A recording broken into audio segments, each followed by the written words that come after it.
I knew the instant I saw the delivery confirmation that my brand new scheme was about to pay off. I had spent the previous 7 days tracking a unique pair of athletic footwear.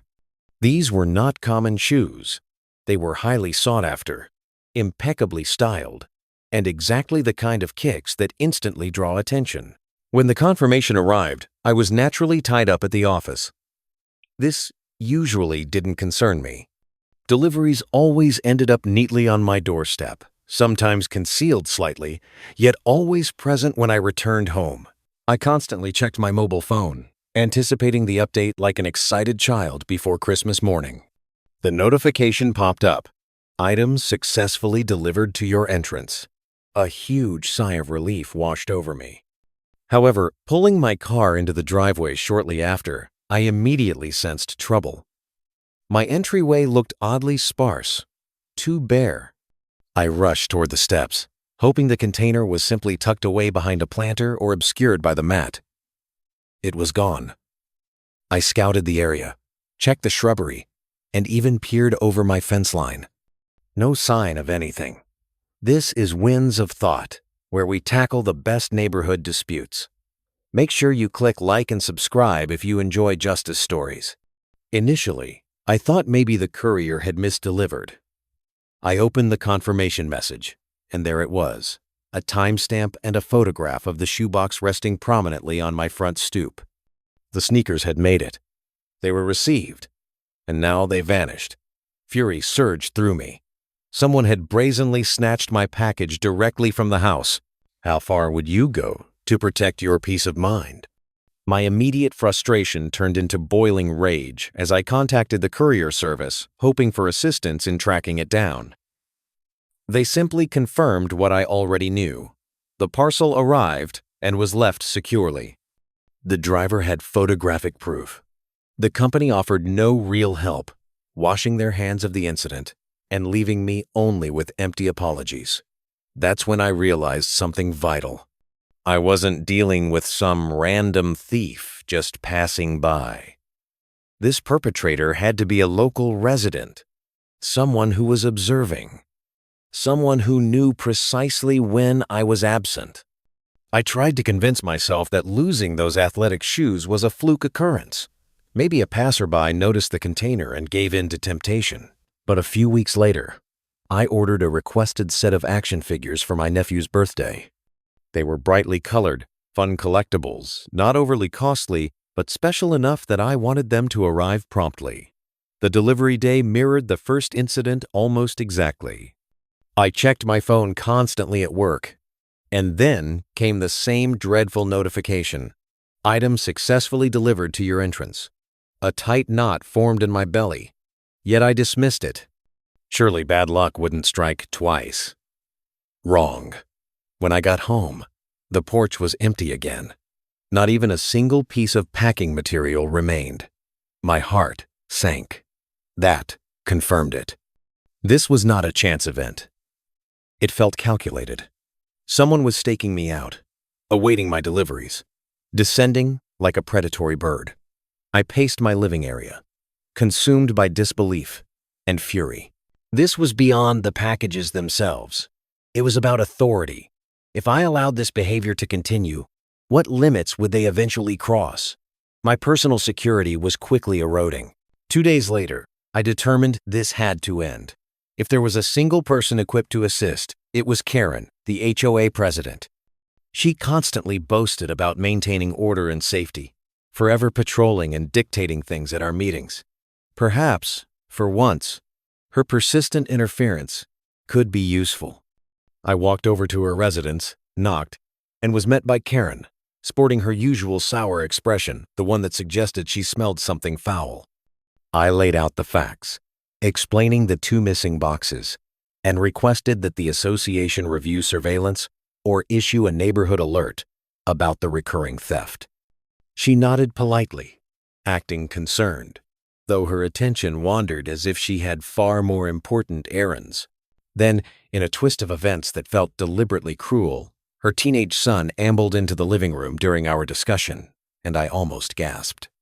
On his feet, in broad daylight, were the identical athletic shoes I had originally ordered for myself. the limited edition pair that never made it through my front door. My throat constricted, but I managed to maintain my composure. I couldn't simply accuse them openly, not without hard proof. If I jumped to conclusions, I'd look ridiculous. But deep inside, I was certain. I felt certain. I was facing the perpetrator's family.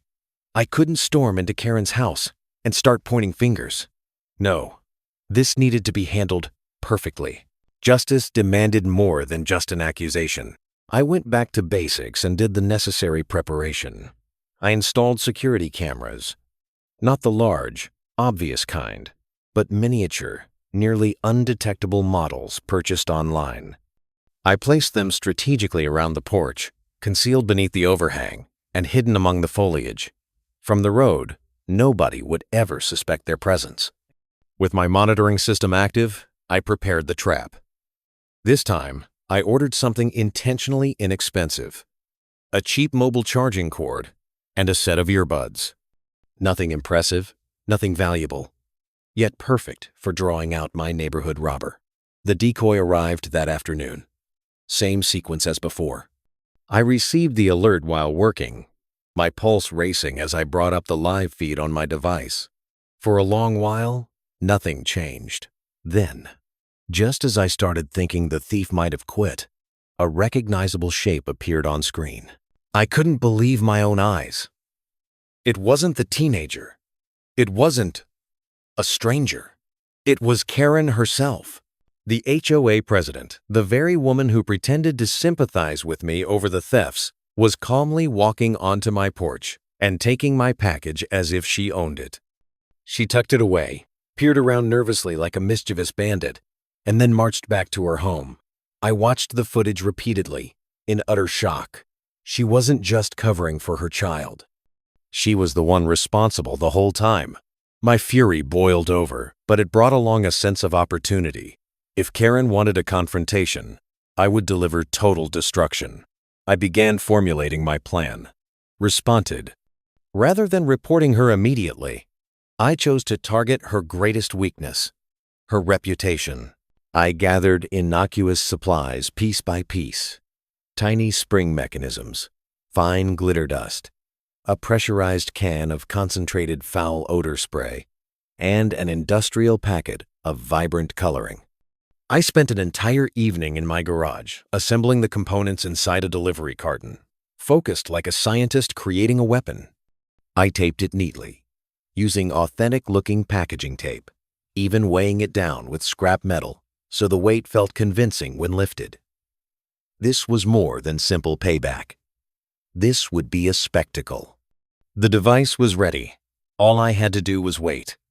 I set the package prominently on my porch, then settled in at my workplace with my phone resting on the desk, streaming the live feed. Hours later, precisely on schedule, Karen appeared. She strolled across my lawn as though she had every right to be there, scanning the street cautiously. My heart hammered as she stooped, grabbed the container, and walked off with a smirk. I smiled widely. She had absolutely no idea what was about to happen. Moments later, the surveillance footage captured the moment of detonation.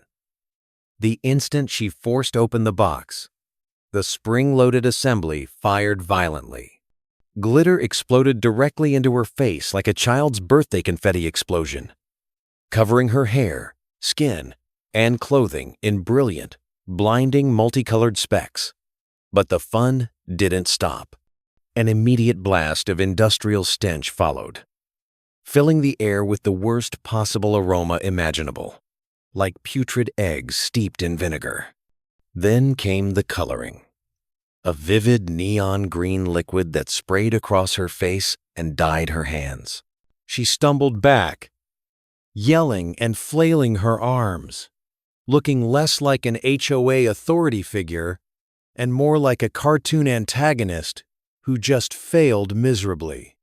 I burst out laughing so hard at my desk I almost fell onto the floor. But my part wasn't finished. I rushed back home, keen to observe the consequences firsthand. By the time I arrived, half the residents had gathered outside, recording Karen as she shrieked and attempted to scour her face using a garden hose. the green coloring wasn't dissolving. The terrible smell clung to her like a permanent curse, and glitter illuminated her every movement. She was utterly exposed, glittering like cheap tinsel. That night, I trimmed the video and submitted it straight to the HOA board, along with a concise message. Here is your president ensuring neighborhood safety. By the time of the subsequent meeting, she was cornered. Every board member had witnessed the evidence, and she had no way to explain her way out. Not only was she forced to compensate me double the cost of every item she stole, but she was also permanently removed from her position as HOA president. The most satisfying detail? Even during the board meeting, weeks later, the neon stains still hadn't completely washed away. She sat there, shimmering, faintly like a disgraced green clown, her humiliation complete.